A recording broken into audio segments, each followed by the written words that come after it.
my name is Blake Ewing, and this is a walkthrough video of my track Ascension, which features Olympus Micro by Soundiron. Olympus Micro at its core is a chance to get a hands-on feel for and to hear the wonderful sounds of the larger Olympus Symphonic choral collection, which includes both Mars and Venus symphonic choirs.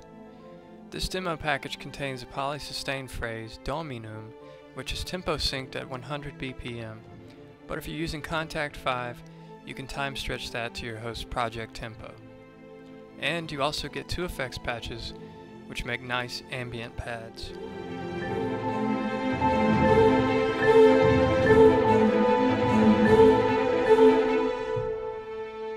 So let's have a look. This is the user interface for the library. You have a single control panel that allows you to dial in to an array of particular sounds. For example, by using the offset and attack with release knobs, you can have access to a pure OO vowel sustain. Other controls include knobs for swell, which gives you dynamic control, release volume, and the wet mix. You also have a feature for simulating legato.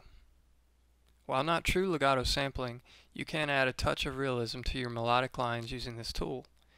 Its controls include the on-off switch, range, number of voices, and bend. All controls are CC controllable, some of which are already mapped, and all are learnable if you want to set up your own system. Now that we've looked at the user controls, let's jump into the piece and have a look at some of these in action. After the piano intro, on this first phrase we have the men and women singing the OO vowel using the simulated legato.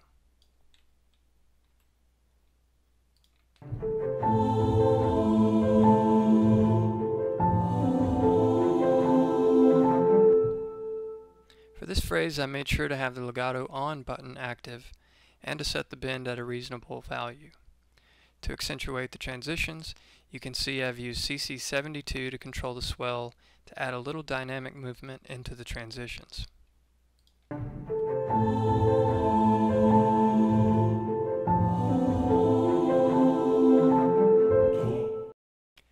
This leads into a short bass staccato where the violins and cello spiccatos begin.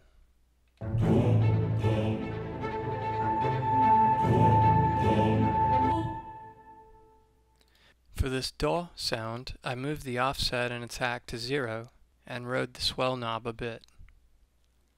As we move into the more thematic material, the sopranos now get a soaring legato section which is doubled by the baritones an octave lower.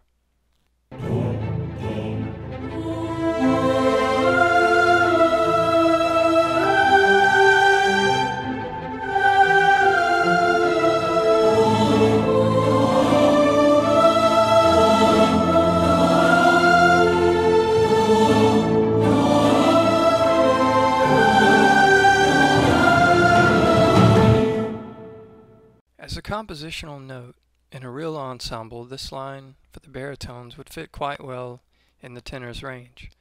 But I wanted to use the tenors with the altos in a rhythmic staccato to help fill in the sound, as well as add some movement to the section.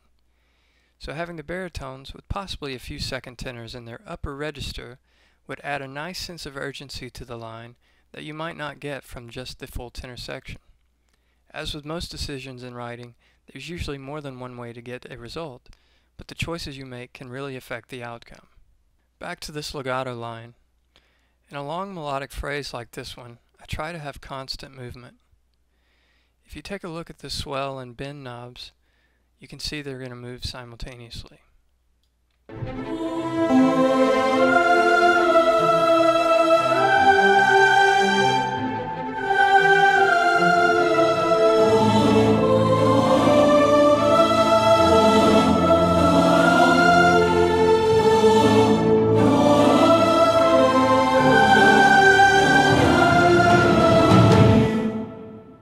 To complement this melodic line, I added the alto and tenor staccato parts I mentioned earlier.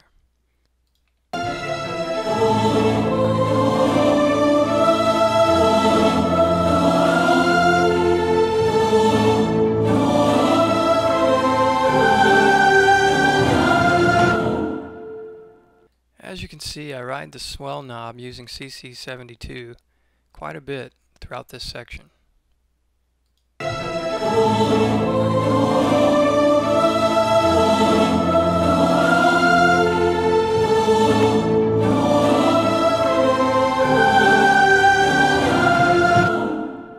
I've set the release volume to 0, which when using the cathedral version of the patches gives you a more natural sounding staccato.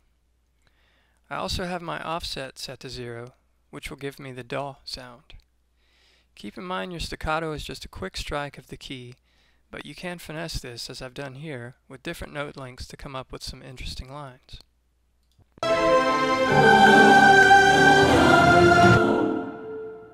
longer you hold the note, the more into the phrase, in this case dominum, you will go. I use that technique to end the staccato section with a chordal enum.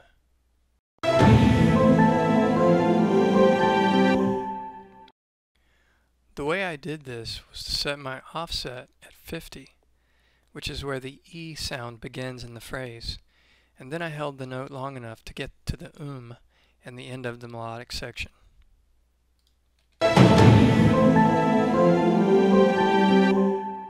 Just as a note, here are some common offset settings to get you started. For a crisp DAW, use an attack of 0 and an offset of 0.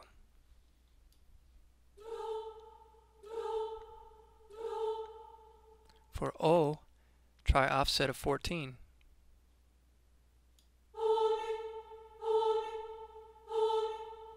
For E, as I just mentioned, you might try 50.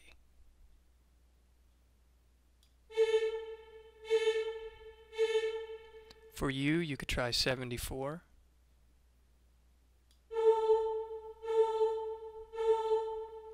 And for U, you could start at around 100.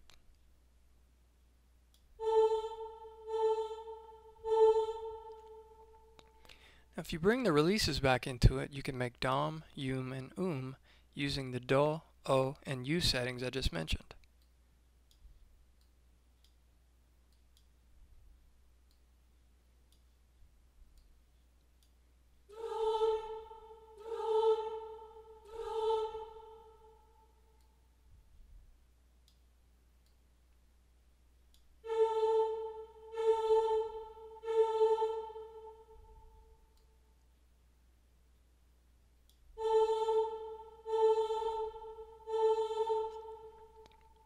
The trick is to be creative and play around with the controls to get just the right sound you're looking for.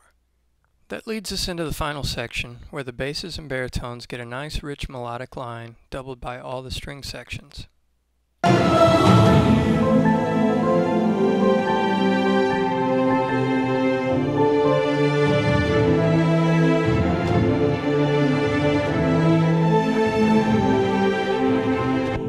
Once again, I'm using the simulated legato and riding the offset, bend, and swell knobs to give a more realistic performance. A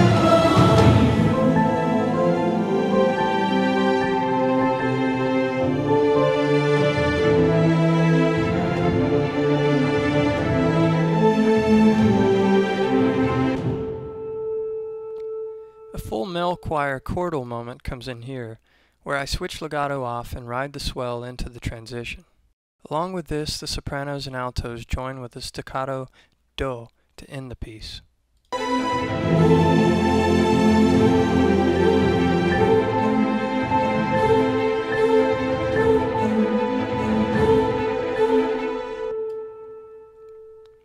Once again, as you can see, I use the swell knob to control the dynamics of the staccato phrase. When you put that all together, this is what you get.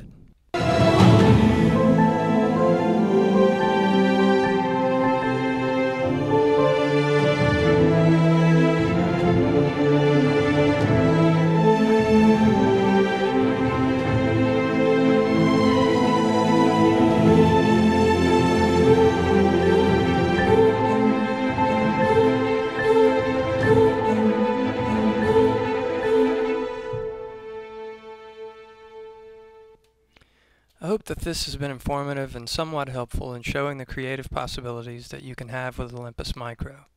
The sound is gorgeous, it's surprisingly useful given its small size, and if you are deciding on whether to buy the full Symphonic choir package, this is an absolutely perfect way to get a feel for the larger library and make the best decision. Thanks for watching.